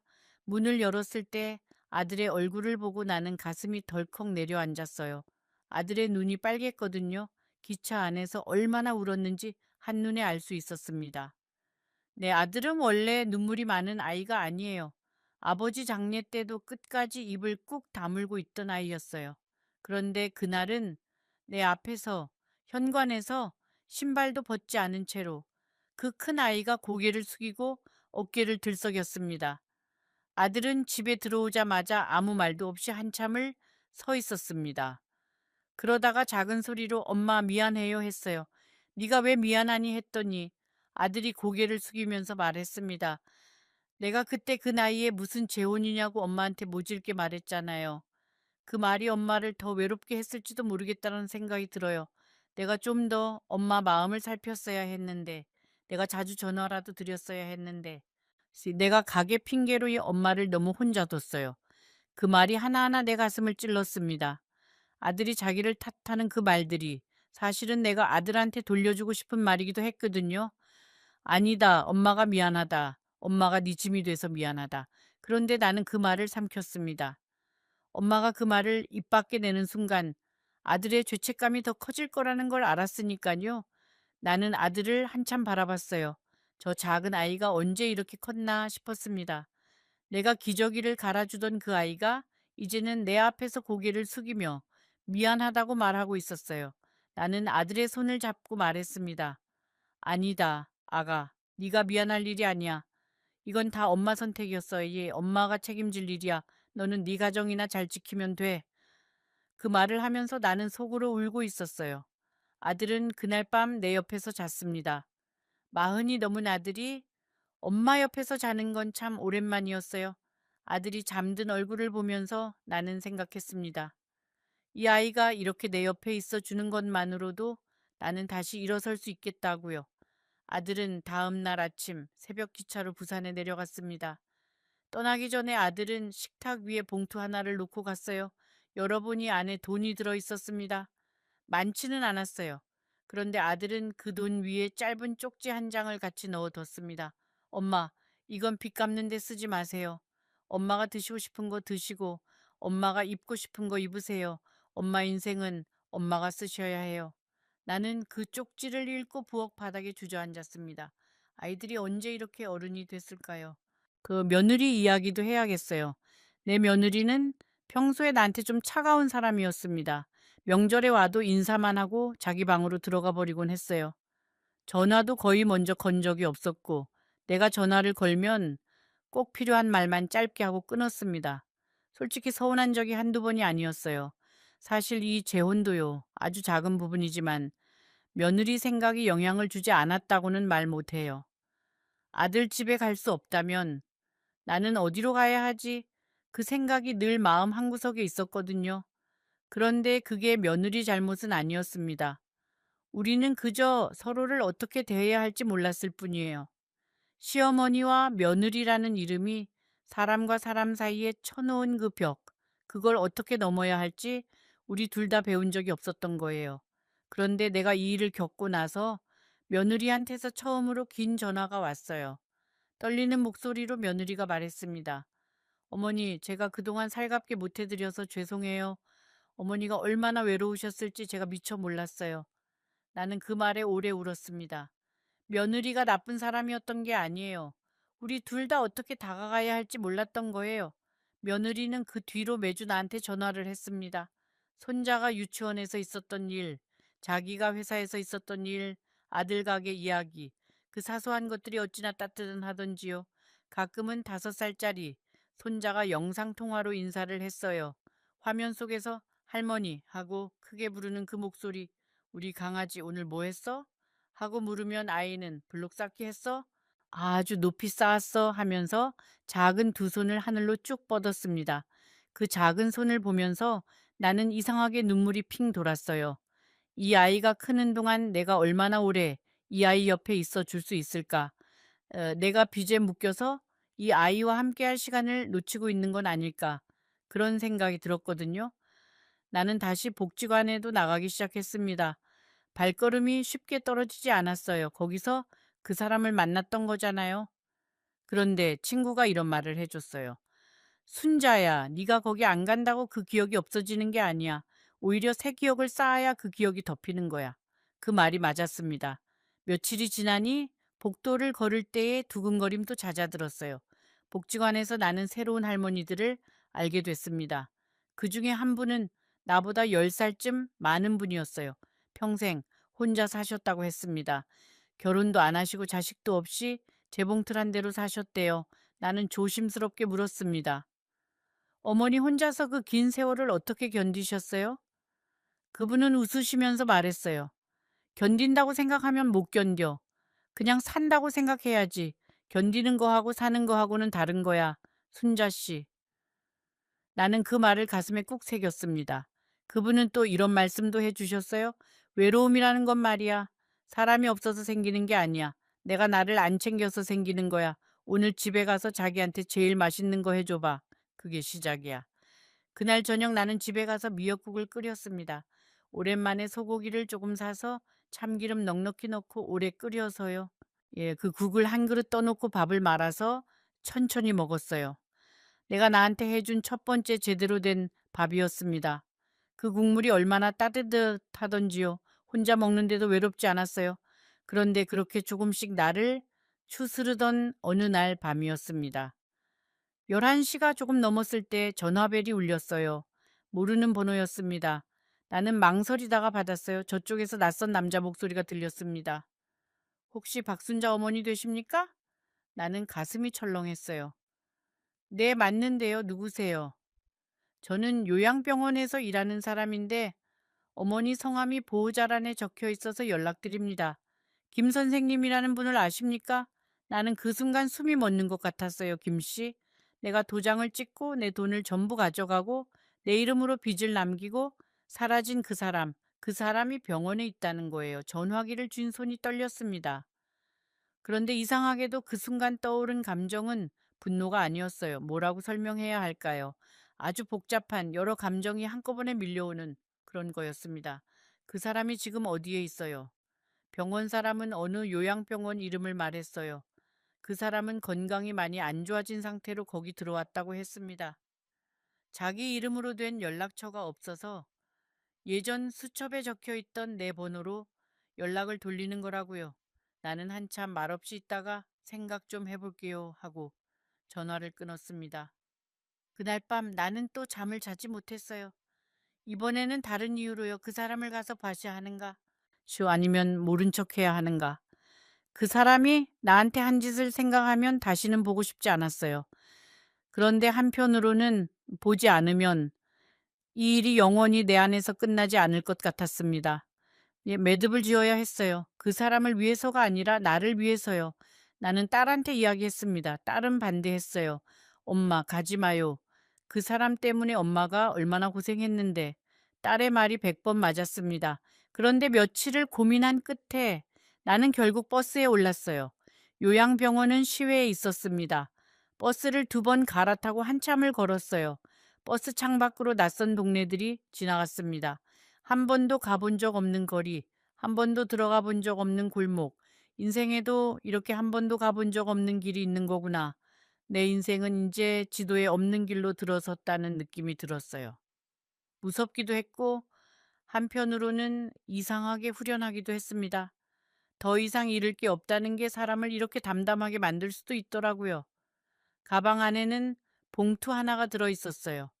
혹시 그 사람이 말을 할 수 없는 상태면 그 편지라도 읽게 하려고 미리 써둔 것이었습니다. 편지에는 용서한다는 말은 없었어요.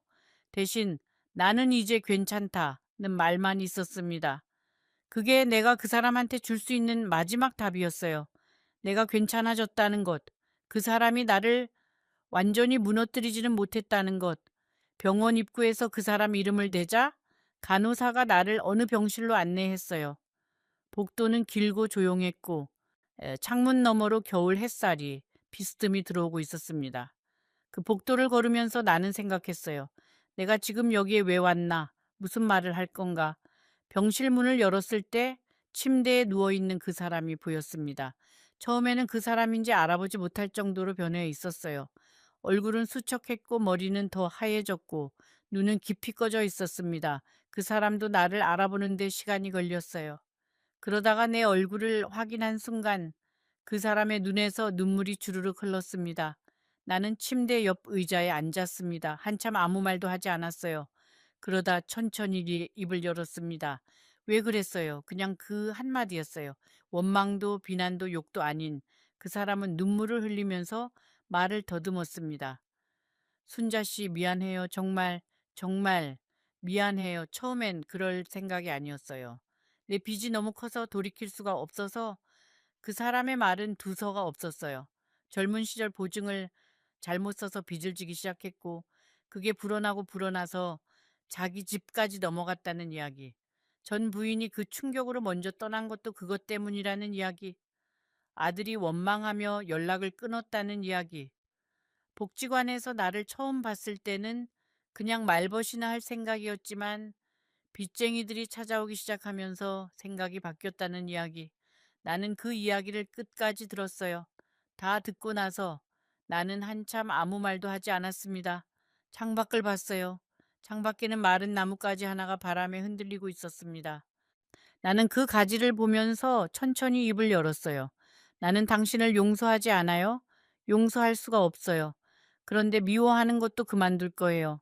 미워하는 것도 힘이 드는 일이더라고요. 나는 이제 그 힘을 다른 데 쓰고 싶어요. 그 사람은 고개를 끄덕였습니다. 나는 가방에서 편지 봉투를 꺼내 침대 옆 탁자 위에 올려놓았습니다. 이건 내가 당신한테 드리는 마지막 편지예요. 읽고 싶으면 읽으시고 안 읽고 싶으면 안 읽으셔도 돼요. 이건 이제 내 몫이 아니라 당신 몫이에요. 그리고 자리에서 일어섰습니다. 병실 문 앞에서 잠깐 멈춰서 뒤를 돌아봤어요. 그 사람은 침대에 누운 채 나를 보고 있었습니다. 나는 말했어요. 당신이 나한테 가르쳐 준 게 하나 있어요. 외로움 때문에 사람을 잘못 고르면 그 외로움이 2배가 된다는 거요. 나는 이제 그걸 알아요. 그래서 아주 조금은 고맙다고 말할게요. 이게 내가 당신한테 하는 마지막 말이에요. 나는 문을 닫고 병실을 나왔습니다. 집으로 돌아오는 버스 안에서 나는 처음으로 마음이 가벼워지는 걸 느꼈어요. 빚이 사라진 것도 아니었습니다. 그 사람이 돌아온 것도 아니었고요. 그런데 내 안에 무겁게 얹혀있던 어떤 돌 하나가 바닥에 내려앉은 것 같았어요. 창밖을 보면서 조용히 눈물을 흘렸습니다. 슬퍼서 흘린 눈물이 아니라 뭔가를 내려놓고 난 뒤에 오는 그런 눈물이었어요. 그 뒤로 몇 달이 더 흘렀습니다. 소송은 아직도 진행 중이에요. 나는 집을 줄였습니다. 더 작은 방 한 칸짜리로 옮겼어요. 예, 살림도 많이 정리했습니다. 평생 모아놓았던 물건들 중에 진짜 필요한 건 생각보다 얼마 안 되더라고요. 딸은 가끔 전화해서 물어요. 엄마, 후회돼요? 나는 웃으면서 대답합니다. 후회는 한다, 얘. 그런데 후회한다고 과거가 바뀌는 건 아니잖니. 엄마는 엄마한테 남은 시간을 엄마가 정말 원하는 데 쓰고 싶어. 딸은 전화기 너머에서 웃기도 하고 울기도 합니다. 나는 그 소리가 제일 듣기 좋아요. 요즘 나는 동네 도서관의 글쓰기 모임에 나가고 있어요. 할머니들이 모여 자기 인생 이야기를 글로 쓰는 모임입니다. 선생님이 말씀하시더라고요. 순자 할머니, 잘 쓰려고 하지 마세요. 솔직하게만 쓰세요. 솔직한 글이 제일 힘이 센 글이에요. 나는 그 말을 듣고 내 이야기를 조금씩 쓰기 시작했습니다. 혹시 지금 나처럼 외로움에 흔들리고 계신 분이 있다면요. 제발 서두르지 마세요. 외로움은 무서운 감정이에요. 그런데 그 외로움을 한 사람한테 전부 맡기려고 하지는 마세요. 어떤 한 사람도 당신의 외로움을 다 덜어줄 수는 없어요. 외로움은 당신 자신과 먼저 친구가 되어야만 조금씩 작아지는 감정입니다. 그리고 자식들한테는 이런 말을 해주고 싶어요. 어머니, 아버지가 괜찮다고 말할 때 그 말을 그대로 믿지 마세요. 부모는 자식 앞에서는 늘 괜찮은 척합니다. 가끔은 이렇게 물어봐 주세요. 엄마 진짜 괜찮아요? 엄마 요즘 외롭지 않아요? 그 한마디가 엄마가 엉뚱한 선택을 하는 걸 막아줄 수 있습니다. 내 딸이 그때 한 번만 더 물어봤다면 나는 그 사람 손을 잡지 않았을지도 몰라요. 요즘 나는 아침마다 작은 화분에 물을 줍니다. 새로 산 화분이에요. 그 화분은 말이 없지요. 나한테 돈을 달라고도 안 하고 나를 속이지도 않아요. 내가 물을 주면 조용히 잎을 내밀어 줍니다. 나는 그 화분한테 가끔 말을 걸어요. 오늘은 바람이 차다. 너는 안 춥니?